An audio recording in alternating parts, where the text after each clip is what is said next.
Hi hello నమస్తే. Welcome to star India academy. Daily news paper కొరకు మన WhatsApp నెంబర్కి హాయ్ చెప్పండి. మీకు ఎలా ప్రిపేర్ అవ్వాలి ఏంటి కొన్ని డౌట్స్ కనుక ఉన్నట్లయితే మీ డౌట్స్ని క్లారిఫై చేయడం కొరకు ఈ వాట్సాప్ నెంబర్కి టెక్స్ట్ మెసేజ్ చేయండి, లేకుంటే కాల్ చేయండి. ఈవినింగ్ 6 తర్వాత నేను మీకు అందుబాటులో ఉంటాను. ఈ కరెంట్ పాలిటీని బేస్ చేసుకొని ఈరోజు కంప్లీట్గా the history of the supreme court or the evolution of the supreme court అనేది మనం స్టడీ చేయబోతా ఉన్నాం. అయితే మనము 75 ఇయర్స్ ఎందుకు వచ్చాయి అన్నది మనకి కొత్తగా మనకి సుప్రీం కోర్టుకి ఒక ఫ్లాగ్ క్రియేట్ చేశారు. తర్వాత ఇన్సిగ్నియా అనేది కూడా మనకి క్రియేట్ చేశారని చెప్పేసి లాస్ట్ వీడియోలో మనం స్టడీ చేసాం. వచ్చరికి మనము సుప్రీం కోర్ట్ అనేది history or evolution supreme court ఎలా వచ్చింది అనేది మనం చూడాలి. ఇప్పుడు చెప్పబోయే అంశాలు చాలా ప్రాముఖ్యమైన అంశాలు. మనకి చాలా అంశాలు ఇవి మనకి చాలా బుక్స్లో కూడా మనకి అందుబాటులో లేవు. సో నేను వేరే డిఫరెంట్ సైట్స్లో తీసుకొని స్టడీ చేసి దీనికి చెప్పడం జరుగుతూ ఉంటుంది. ఇది గతంలో 2 ప్రశ్నలు వచ్చినాయి దీని మీద, రైట్? వన్ బై వన్ మనం స్టడీ చేద్దాం. సుప్రీం కోర్ట్ అనగానే మనం 1773 రెగ్యులేటింగ్ యాక్ట్కి వెళ్ళిపోతాం మనం, right?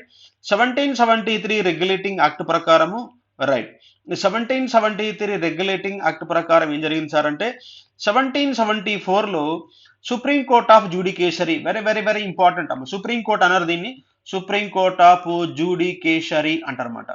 Supreme court of judicature అంటే న్యాయ వ్యవస్థకు సంబంధించినటువంటి ఒక విభాగం అంటారన్నమాట.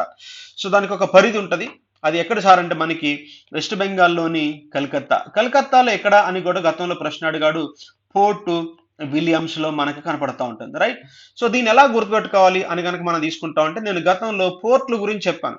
అంటే బాంబే పోర్ట్ ఎక్కడ ఉంది మనకి, Calcutta port, Madras port, George port, David port, ఇవన్నీ కూడా ఒక ట్రిక్ చెప్పాను అనమాట పాలిటీలో, రైట్? సింపుల్ గా మరొకసారి చెప్తాను.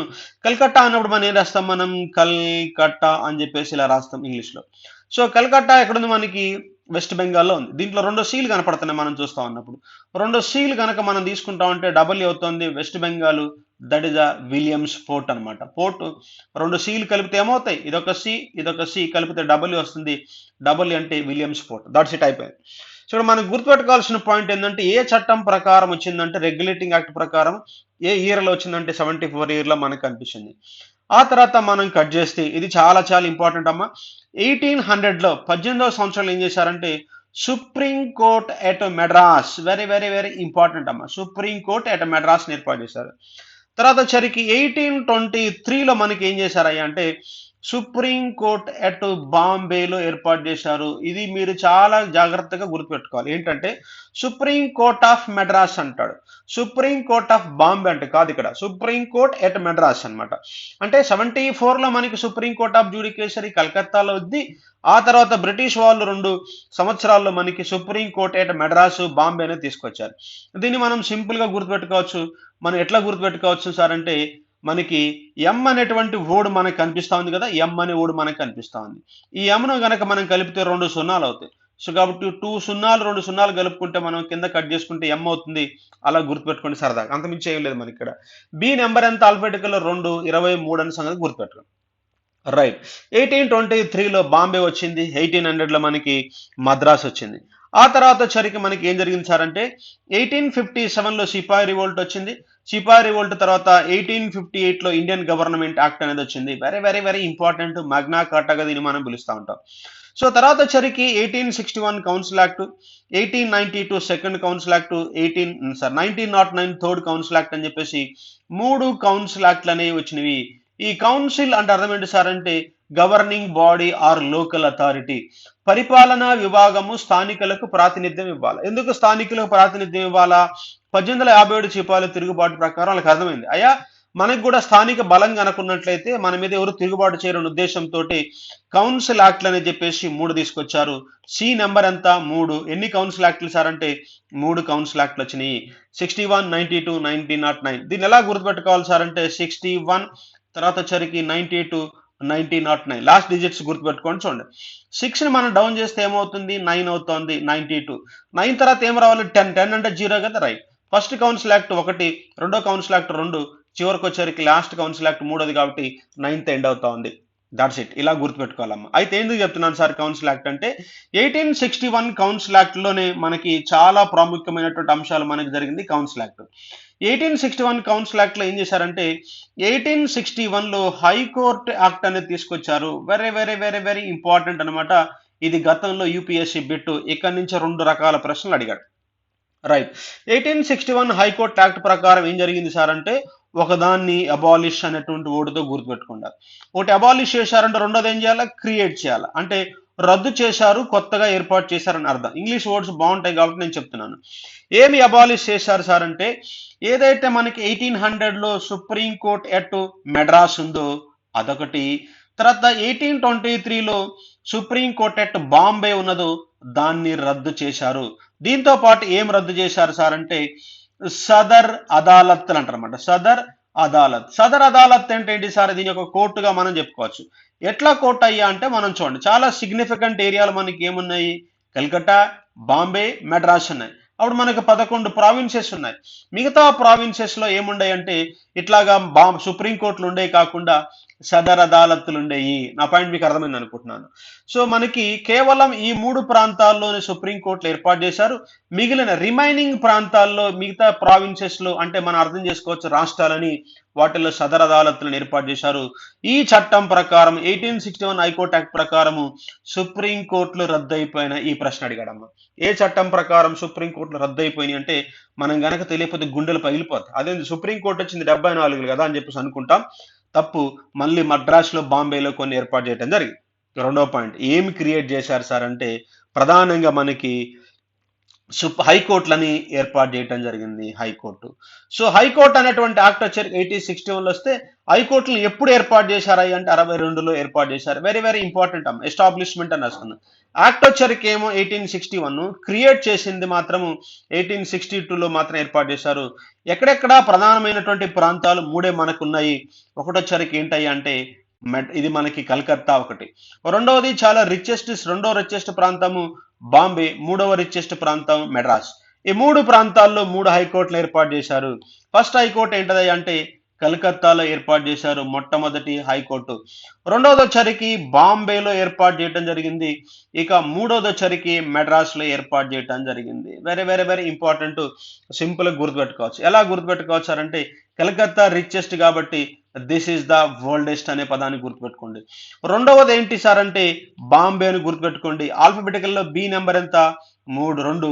తర్వాత ఎం అంటే మద్రాస్. ఎంను డౌన్ చేసుకుని ఇటు తిప్పితే ఏమవుతుంది సార్ అంటే ఎంని రిటర్న్ చేస్తే ఏమవుతుంది? మనం టర్న్ చేస్తే 3 అవుతా ఉంటుంది. ఇది నోట్ ఏంటి సార్ అంటే మరొక ప్రశ్న అడిగాడు. ఏంటి సార్ అంటే యూపీఎస్సీలో అయ్యా టాప్ 5 కోడ్స్ ఏమున్నాయని చెప్పేసి మనకి ప్రశ్న అడిగాడు. టాప్ 5 కోడ్స్ ఏమున్నాయి అని కనుక తీసుకుంటా ఉంటే 3 వచ్చేసినాయి కదా. 4వ హైకోర్టు వచ్చరికి 1866లో అలహాబాద్ హైకోర్టు అనే దాన్ని ఏర్పాటు చేయడం జరిగింది. తర్వాత వచ్చరికి 5th హైకోర్టు వచ్చరికి 1884లో మనకి బెంగళూరు హైకోర్టు, దాన్ని మనం ఇప్పుడు కర్ణాటక హైకోర్టు అని చెప్పేసి పిలుస్తా ఉన్నాము. ఇది కదా ప్రశ్న మనకి. సో 3 హైకోర్టులతో పాటు ఇది కూడా మనం గుర్తుపెట్టుకోవాలి. అలహాబాద్ హైకోర్టు, తర్వాత వచ్చరికి బెంగళూరు హైకోర్టు. ఉదయం 6 గంటలకు అల్లా అనే పేరుతోటి మనకి వస్తూ ఉంటది. సాయంత్రం 6 గంటలకు ఏమంటారు? అల్లా అనేటువంటి ప్రార్థన అనేది మనకి మసీదుల్లో కనపడతా ఉంటది. అల్లా అనే పేరు మీదనే అలహాబాద్ వచ్చింది. ఈ పదాలు మనం గుర్తుపెట్టుకోండి. చాలా చాలా సింపుల్ అమ్మ. రైట్. ఇకపోతే మనం కట్ చేసుకుంటే ఇంకా క్రొనలాజికల్గా వెళ్తా ఉన్నప్పుడు 1935 ఇండియన్ గవర్నమెంట్ యాక్ట్. నేను పూర్తి రావట్లేదు, యాక్ట్ చూసుకోండి అమ్మా. 1935 ఇండియన్ గవర్నమెంట్ యాక్ట్ ప్రకారం ఏం చేశారు సార్ అంటే ఫెడరల్ కోర్టులను ఏర్పాటు చేశారు. ఇంతకుముందు సుప్రీం కోర్ట్ 1773 రెగ్యులేటింగ్ యాక్ట్ ప్రకారం 1774లో మనకి సుప్రీం కోర్ట్ ఆఫ్ జ్యూడికేషన్ ఏర్పాటు చేస్తే ఇప్పుడు పేరు మార్చేమని పిలుస్తున్నారు సార్ అంటే ఫెడరల్ కోర్ట్ అనే దానితో పిలుస్తున్నారు. ఎక్కడ? కలకట్టాలో ఉంది. ఫెడరల్ అంటే అర్థమైందంటే ఫెడోస్ అంటే అగ్రిమెంట్ అంటారు. ఎవరెవరి మధ్య అగ్రిమెంట్ అంటే సెంట్రల్, స్టేట్. మరి సెంట్రల్కి స్టేట్స్ మధ్య డిస్ప్యూట్స్ వస్తున్నప్పుడు డిజాల్వ్ చేయాలి కదా. సో ఆ ఉద్దేశంతో మనకి ఫెడరల్ కోర్ట్ అనే పేరుతో పిలవడం జరిగింది. నోట్ ఏంటి సార్ అంటే ఈ ఫెడరల్ కోర్టులు ఎప్పుడు అమలులోకి వచ్చాయి? ఈ ప్రశ్న అడిగాడు. 1937. నోట్ అని రాసుకోండి. నోట్ ఏంటి సార్ అంటే 1919 మాంటేగ్ సేమ్స్ఫోర్డ్ రీఫార్మ్స్ చట్టం కూడా ఎప్పుడు అమలులోకి వచ్చిందంటే 1921లో. నా పాయింట్ మీకు అర్థమవుతుంది కదా. ఎస్. ఏంటి సార్ అంటే ఇక్కడ 35 యాక్ట్ ఇంప్లిమెంట్ అయింది 37లో. 1919 మాంటేగ్ సేమ్స్ఫోర్డ్ రీఫార్మ్స్ ఇంప్లిమెంట్ అయింది 21లో. 74 యాక్ట్ ప్రకారం 74లో సుప్రీం కోర్ట్ ఆఫ్ జ్యూడికేషన్ వచ్చింది. ఇక మనం కట్ చేస్తే చివరికి వచ్చేసాం సార్. 1947 ఇండియాకి ఇండిపెండెన్స్ వచ్చిన తర్వాత 1950 జనవరి 26 జనవరి 26న కాన్స్టిట్యూషన్ ఇంప్లిమెంట్ అయింది. కాన్స్టిట్యూషన్ ఎప్పుడైతే ఇంప్లిమెంట్ అయిందో సుప్రీం కోర్టు కూడా మనకి ఇంప్లిమెంటేషన్ ఆర్ ఎగ్జిస్టెన్స్ అనేది వచ్చింది, not in the form of building, right. దాని యొక్క వర్క్ అనేది ఎగ్జిస్టెన్స్ లేక వచ్చినట్టుగా మనం గుర్తుపెట్టుకోవాలి. తర్వాత వచ్చరికి జనవరి 28న మనకి ఏం జరిగింది సార్ అంటే బిల్డింగ్ అనేది ఇనాగరల్ అనేది జరిగింది. బిల్డింగ్ ఇనాగరల్ అంటే ఇప్పుడున్న బిల్డింగ్ కాదు, అప్పుడున్నటువంటి ఓల్డ్ పార్లమెంట్ బింగ్ లో జరిగింది, కింగ్ చార్లెస్ అనేటువంటి బిల్డింగ్ లో రూమ్ లో జరిగిందని చెప్పేసి గత వీడియోలో మనం మాట్లాడుకున్నాం. ఇక మనం కట్ చేసుకుంటూ వస్తా ఉన్నప్పుడు 1958 ఆగస్టు 4కి రావాలి. మనం ఆగస్టు 4కి వస్తా ఉన్నప్పుడు ఇప్పుడు మనం ఏదైతే మాట్లాడుకుంటే నేను ఇమేజ్ చూపించానో న్యూ సుప్రీం కోర్టు బిల్డింగ్ అనేది మనకు కనపడింది. సో కాబట్టి మనం గమనిస్తా ఉంటే ఈ ఆగస్టు కల్లా మనకి ఏం జరిగింది సార్ అంటే 75 ఇయర్స్ జరిగినాయి. ఎప్పుడు సార్ ఆగస్టుకి 75 ఇయర్స్ అంటే 1950 నుంచి. 1950 నుంచి ఆగస్టు మంత్కి కొత్త బిల్డింగ్ ఏర్పాటు అయ్యి 75 ఇయర్స్ వచ్చాయి. కాబట్టి 75 ఇయర్స్ లో భాగంగా ఫ్లాగ్ ని మనకు తీసుకురావడం జరిగింది. సో రైట్, ఒకసారి చూడండి మనం ఏం చెప్పుకున్నామో చిన్న మ్యాప్ ద్వారా మనం చెప్పుకోవచ్చు. 1773లో మనకి రెగ్యులేటింగ్ యాక్ట్ వచ్చింది. ఈ 1770 రెగ్యులేటింగ్ యాక్ట్ ప్రకారం మనకి కలకట్టాలో సుప్రీం కోర్టు వచ్చింది. 1800లో సుప్రీం కోర్ట్ ఎట్ మెడ్రాస్ చూడండి. 83లో బాంబేలో వచ్చింది మనకి.